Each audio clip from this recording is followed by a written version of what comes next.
2.0 అంటే జగన్ 2.1లో ఎక్కడ అవినీతి జరగకుండా కార్యకర్తలు ఇబ్బంది పడ్డా, నాయకులు ఇబ్బంది పడ్డా, ప్రతి పథకం పేదవాడి ఇంటికి వెళ్ళాలి, ప్రతి వ్యక్తికి వెళ్ళాలని తాను బటన్ నొక్కడం ద్వారా అందరి అకౌంట్లో పడ్డాయి.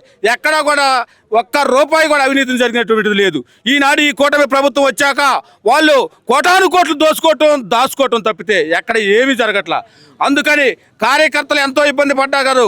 ఆ కార్యకర్తలను కాపాడుకుంటూనే ప్రజా సంక్షేమ పథకాలు ఇంకా అమలు పరుస్తానని జగన్మోహన్ రెడ్డి ధైర్యంగా చెప్పగలుగుతున్నాడు.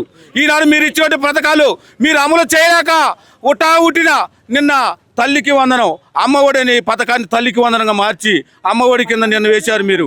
అది అందరికీ వెళ్ళిపోయారు. అది ఏదంటే మీ మీద ప్రజా వ్యతిరేకత మొదలైంది.